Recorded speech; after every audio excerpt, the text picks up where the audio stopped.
बारिश से फसलों के नुकसान को लेकर अधिकारियों के साथ बैठक की है, जिसमें अधिकारियों को सख्त निर्देश जारी कर दिए हैं। सीएम योगी ने कहा, फसलों के नुकसान पर फौरन मुआवजा मिले। आपदा की घड़ी में सरकार अन्नदाताओं के साथ खड़ी है।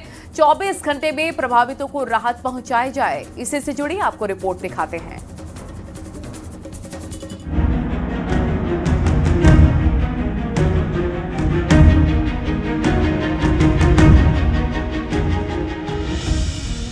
लखनऊ में सीएम योगी ने प्रदेश में बारिश से फसलों के नुकसान को लेकर अधिकारियों के साथ बैठक की। सीएम योगी ने बैठक में अफसरों को सख्त निर्देश दिए हैं। सीएम योगी ने कहा, बेमौसम बारिश, ओलावृष्टि और आगजनी से फसलों को हुए नुकसान का फौरन सर्वे करें। पीड़ितों को राहत पहुंचाना सरकार की सर्वोच्च प्राथमिकता है। 24 घंटे के अंदर प्रभावित किसानों और बटाईदारों का निष्पक्ष सर्वे पूरा किया जाए। सर्वे के बाद फौरन मुआवजा दिया जाए। प्रभावित परिवारों को मुख्यमंत्री आवास योजना के तहत घर दिए जाए।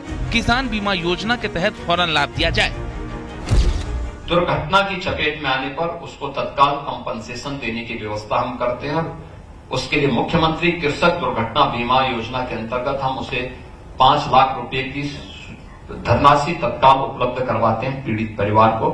हमने कहा 24 घंटे के अंदर अन्नदाता किसान को यह सहायता मिलनी चाहिए। लखनऊ में 3 दिवसीय 6वीं उत्तर प्रदेश कृषि विज्ञान कांग्रेस का सीएम योगी ने उद्घाटन किया। इस मौके पर सीएम योगी ने कहा कि विदेशी आक्रांताओं ने भारत की खेती और उद्योगों पर भी हमला किया, जिससे किसान और कारीगर कर्जदार बन गए। आक्रांताओं ने भारत की खेती पर ही हमला नहीं किया, यहां की उद्यमिता पर भी हमला किया। जो किसान पहले उत्पादक था और फिर उसको कारीगर के माध्यम से उद्यमी बनने की गाथा को आगे बढ़ाता था, उसको केवल कच्चा माल पैदा करने का अधिकार दिया गया। सीएम योगी ने कहा कि 2017 के बाद से किसानों की आत्महत्या करने की घटनाएं कम होती चली गईं। किसान आत्महत्या करता था, पलायन करता था, अलग अलग प्रकार से वह प्रताड़ित होता था। कोई सरकार की नीति नहीं थी। अन्नदाता उस समय केवल एक चुनावी मुद्दा होता था। विकसित कृषि विकसित भारत 2047 की थीम पर आधारित कृषि विज्ञान कांग्रेस का मकसद 2047 तक भारत को एक विकसित राष्ट्र बनाने के लिए कृषि क्षेत्र में परिवर्तन लाना है। Bureau report, news 18। फिल्म धुरंधर 2 ने भले ही 1000 करोड़ से ऊपर की कमाई कर ली हो, लेकिन सियासत में फिल्म को लेकर बयानबाजी भी रिकॉर्ड तोड़ रही है। अखिलेश यादव ने एक बार फिर से निशाना साधा और कहा, यूपी में भी एक फिल्म बनी थी जो रिलीज होने से पहले ही फ्लॉप हो गई। मंत्री ओपी राजभर ने इस पर पलटवार कर कहा कि अखिलेश को पहले अपनी सरकार के कार्यकाल को देखना चाहिए। वहीं एसपी के सांसद आदित्य यादव ने फिल्म को बीजेपी के जरिए प्रायोजित बताया है। इसी से जुड़ी एक रिपोर्ट आपको दिखाते हैं।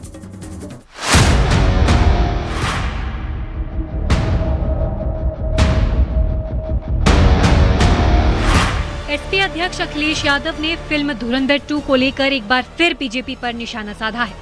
अखिलेश ने कहा कि यूपी में एक फिल्म बनी थी जो रिलीज होने से पहले ही फ्लॉप हो गई।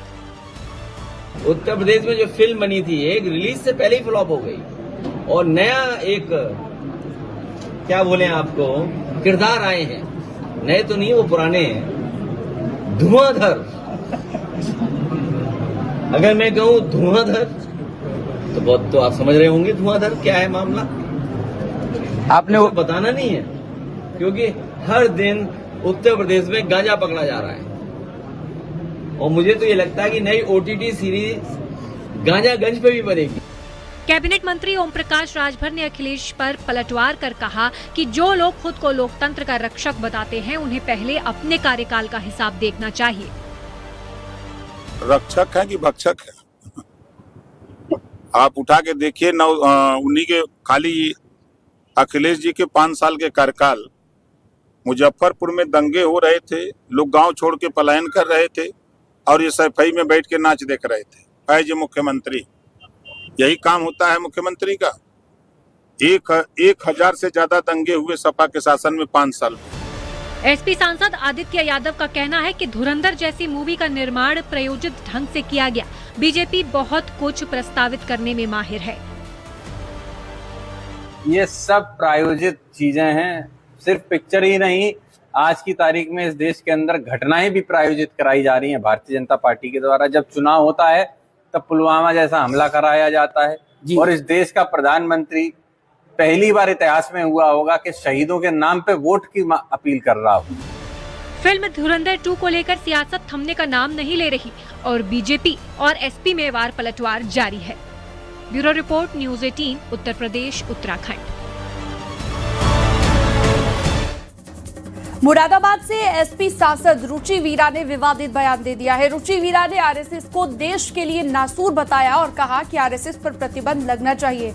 उनके आयोजन और सभाएं सब जनता के पैसे से हो रहे हैं। रुचि वीरा ने कहा है कि आरएसएस के प्रोग्राम में करोड़ों रुपए खर्च हो रहे हैं, पब्लिक के पैसे का दुरुपयोग हो रहा है। वहीं बीजेपी प्रवक्ता ने एसपी सांसद पर पलटवार किया।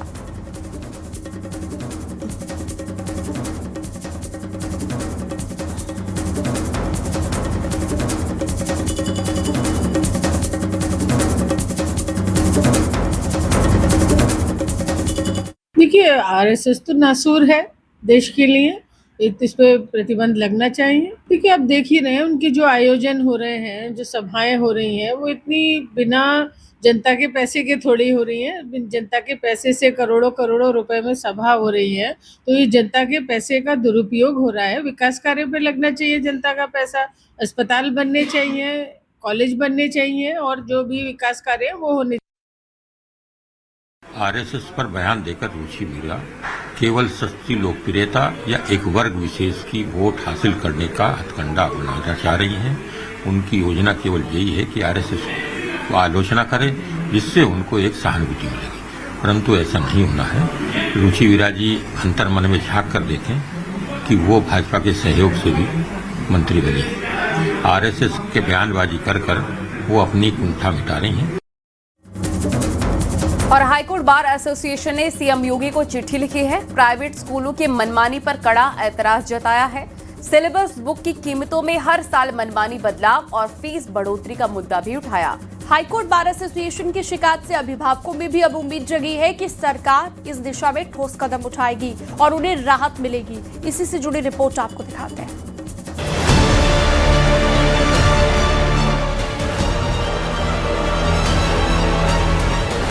प्राइवेट स्कूलों की मनमानी पर हाईकोर्ट बार एसोसिएशन ने सख्त रुख अपनाया है। हाईकोर्ट बार एसोसिएशन ने यूपी के सीएम योगी आदित्यनाथ को लेटर लिखा है, जिसमें प्राइवेट स्कूलों की फीस और किताबों को लेकर मनमानी का जिक्र है।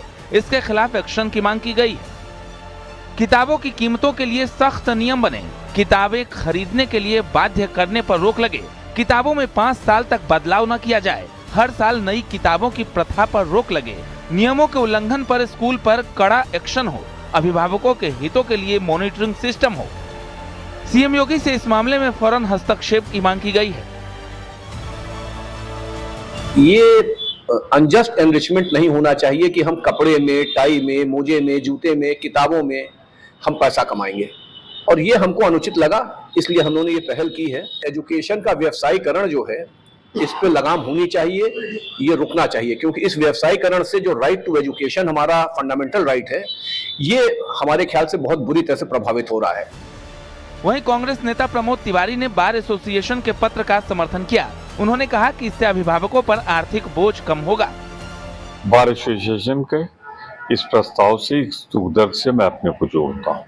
निसंदेह बार बार जैसे सिलेबस बदला जा रहा है और जैसे भारतीय जनता पार्टी का सिलेबस बन रहा है, किताबें जिस तरीके से बदल दी जाती हैं, जिस तरह स्कूलों में मनमानी फीस है, वो कम होनी चाहिए। मैं बार एसोसिएशन के इस प्रस्ताव का हृदय से समर्थन करता हूँ। हाईकोर्ट बार एसोसिएशन की ओर से इस मुद्दे के उठने के बाद अभिभावकों में उम्मीद जगी है कि सरकार इस दिशा में ठोस कदम उठाएगी और उन्हें राहत मिलेगी। Bureau report, news 18।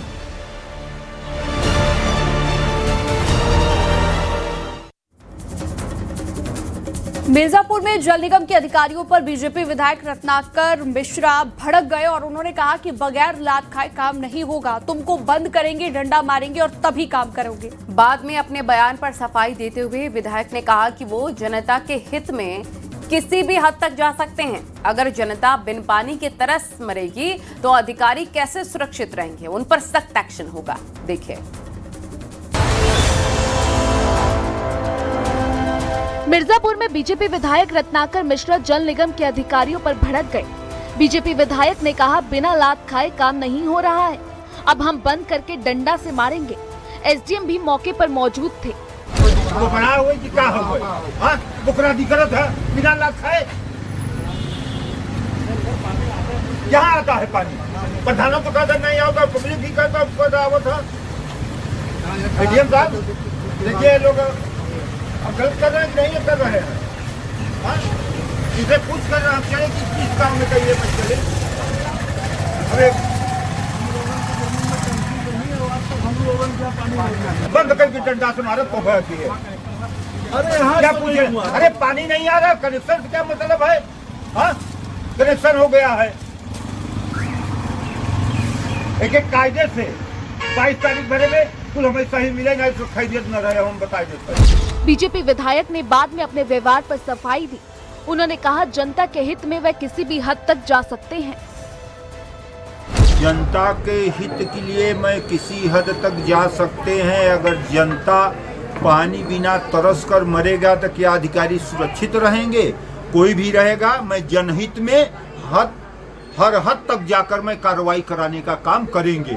ये अधिकारी लोगों का कहीं नहीं षड्यंत्र है, जो कर रहे हैं ठीक नहीं कर रहे हैं, इनके खिलाफ कार्रवाई होगा। अगर इनको 30 तारीख के अंदर तक गाइडलाइन जो दिया गया है अगर नहीं करेंगे तो इनके खिलाफ में कार्रवाई कराने का काम करेंगे। ग्रामीणों ने बताया कि कनेक्शन लेने के बावजूद कई दिनों से नल सूखे पड़े हैं, जिससे गर्मी के मौसम में पेयजल की समस्या बढ़ गई है।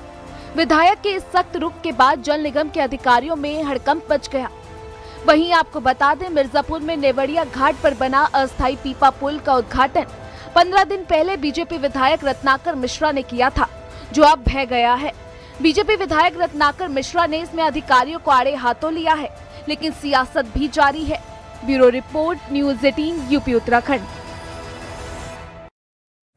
नोएडा इंटरनेशनल एयरपोर्ट का पिछले महीने उद्घाटन हो चुका है। अब इंतजार उस वक्त का है जब यहां से फ्लाइट्स टेक ऑफ करेंगे। यहाँ पर यात्रियों को वर्ल्ड क्लास सुविधाएं मिलेंगी। एयरपोर्ट में भारतीय संस्कृति की झलक भी दिखाई देती है। इसी से जुड़ी एक रिपोर्ट आपको दिखाते हैं।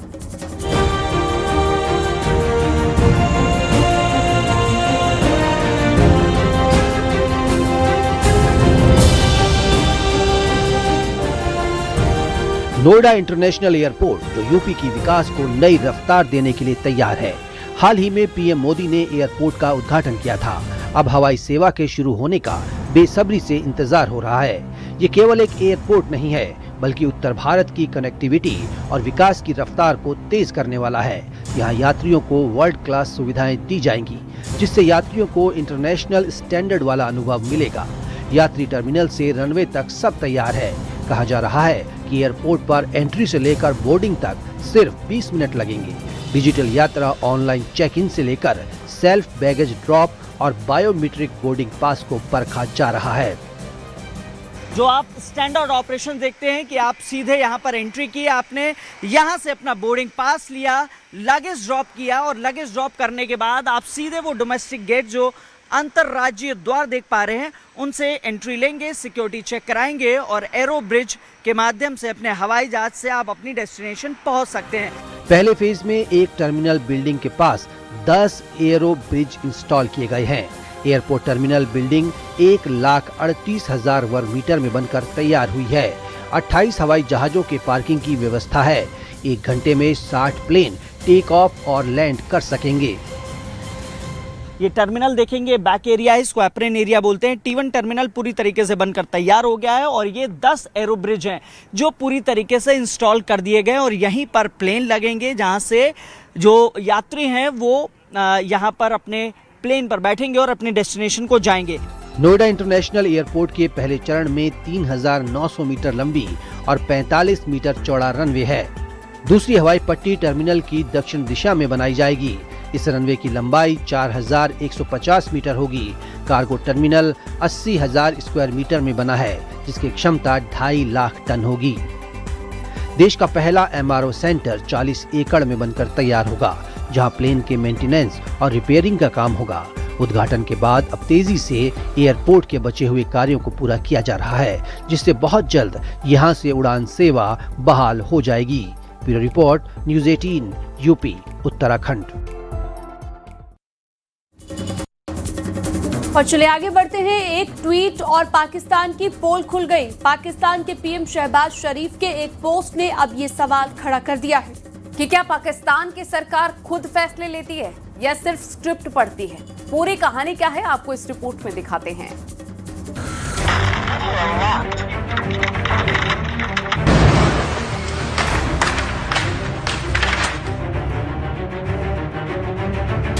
क्या पाकिस्तान की विदेश नीति रिमोट कंट्रोल से ऑपरेट हो रही है?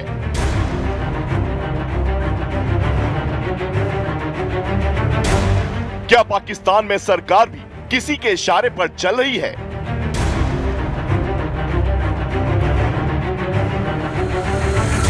एक ट्वीट से बाहर आया पाकिस्तान में चल रहा द ग्रेट पपेट शो। ये कहानी एक ट्वीट से शुरू होती है, लेकिन सवाल पूरी सत्ता तक पहुंच जाता है। पाकिस्तान के प्रधानमंत्री शहबाज शरीफ के आधिकारिक अकाउंट से किया गया एक पोस्ट और उसमें छुपा हुआ एक शब्द ड्राफ्ट जैसे किसी पर्दे के पीछे छुपी स्क्रिप्ट का इशारा दे गया। पाकिस्तान जो खुद को कूटनीति का खिलाड़ी बता रहा था, अब उसी की साख पर सवाल खड़े हैं। क्या यह सिर्फ एक तकनीकी गलती थी या फिर वो झलक जिसने दिखा दिया कि फैसले कहीं और लिखे जाते हैं और पढ़े कहीं और जाते हैं। ये ट्वीट जैसे ही पोस्ट हुआ, रीट्वीट की बाढ़ आ गई और फिर शुरू हुआ सवालों का तूफान। एक्स पर यूजर्स ने तुरंत स्क्रीनशॉट लेना शुरू कर दिया और एडिट हिस्ट्री खंगालते ही पूरा मामला खुलता चला गया। शहबाज शरीफ के इस पोस्ट को लेकर लोग पूछने लगे, क्या यह संदेश असल में उनका ही था या फिर फॉरवर्ड किया गया। कुछ ही देर में पपेट गवर्नमेंट ट्रेन करने लगा और पाकिस्तान की डिप्लोमेसी मजाक बनकर रह गई। यानी एक क्लिक और पूरी दुनिया के सामने पाकिस्तान की स्क्रिप्टेड पॉलिटिक्स की पोल खुल गई। मीम्स के जरिए पाकिस्तान को अमेरिका का पिट्ठू बताया जाने लगा और डिजिटल दुनिया में ये मजाक धीरे धीरे एक बड़े नैरेटिव में बदल गया। कई यूजर्स ने दावा किया कि यह सिर्फ एक गलती नहीं बल्कि उस सिस्टम की झलक है जहां फैसले खुद नहीं लिए जाते।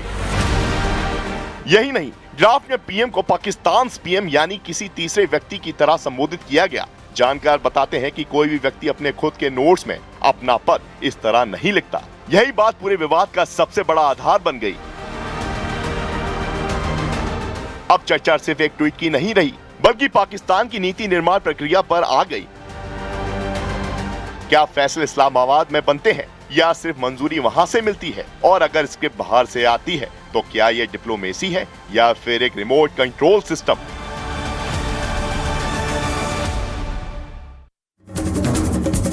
और अमेरिका ईरान सीज फायर पर संभल के एसपी सांसद बर्क ने तंज कसा। उन्होंने कहा कि पाकिस्तान की मध्यस्थता की खबरें आ रही हैं और विश्व गुरु देखते रह गए। कांग्रेस सांसद प्रमोद तिवारी ने कहा कि 2014 के बाद से ही भारत की विदेश नीति पर लगातार सवाल खड़े हो रहे हैं। वहीं राकेश टिकैत ने उम्मीद जताई है कि 1-2 दिन में दोनों देशों के बीच समझौता हो जाएगा। अपने आप को विश्व गुरु साहब बताते हैं, तो इस वक्त हमारे ऐसे समय के अंदर अमेरिका, इजराइल और ईरान के बीच में अगर एक मीडिएटर की बात चल रही थी तो हमारा देश पीछे क्यों रहा? क्यों पाकिस्तान को ऐसा मौका मिला?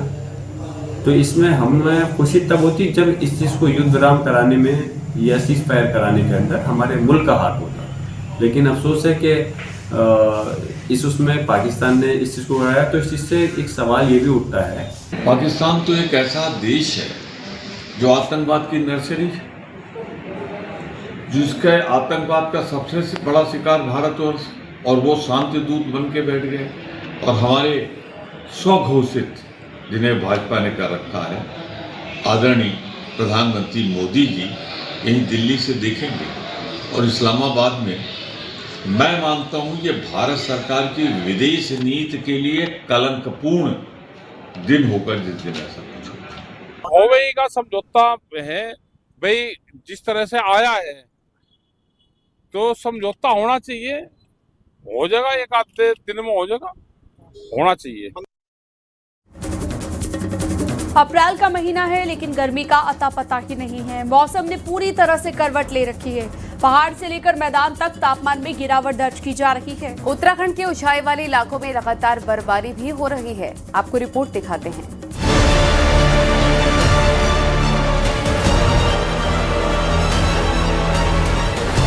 अप्रैल का ऐसा महीना कई सालों में नहीं देखा। पहाड़ से लेकर मैदान तक पारा लुढ़का हुआ है, क्योंकि पहाड़ों पर अप्रैल के महीने में ही हिमवर्षा जारी है, जो अमूमन कम दिखाई पड़ती है। 4 धाम यात्रा शुरू होने में अब ज्यादा वक्त नहीं है, लेकिन चारों धामों में बर्फबारी हो रही है। केदारनाथ धाम की इन तस्वीरों को देखिए, जहां अच्छी बर्फबारी गिर रही है।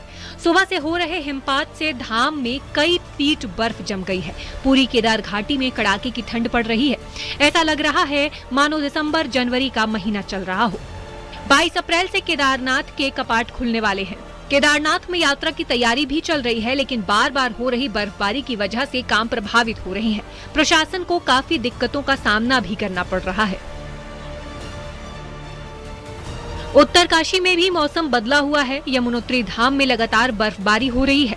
यहाँ रात से लगातार बर्फबारी देखने को मिल रही है।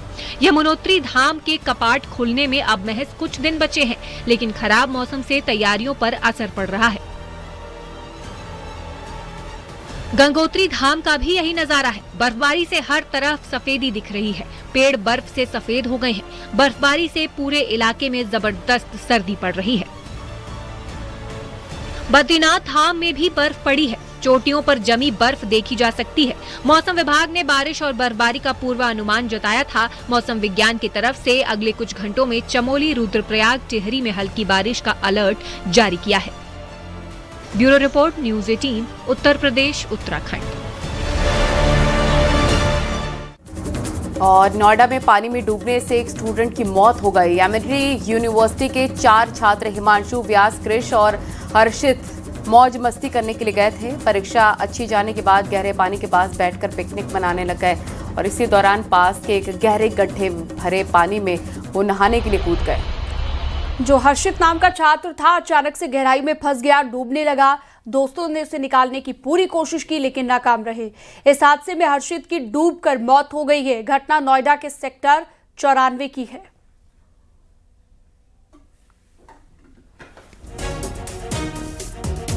एक जो लड़का था, स्टूडेंट था, उसकी मृत्यु इसमें हुई है। बाकी इसमें स्टूडेंट्स रेस्क्यू कर दिए गए हैं और उसके अलावा जो मृतक थे उनकी बॉडी को अभी पीएम के लिए भेजा गया है। उनके परिजनों से बात चल रही है।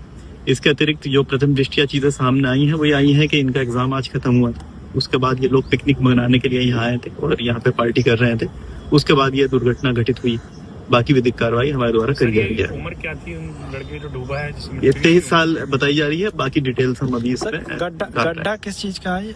ये सब चीजें अभी जो है इस पे जांच चल रही है।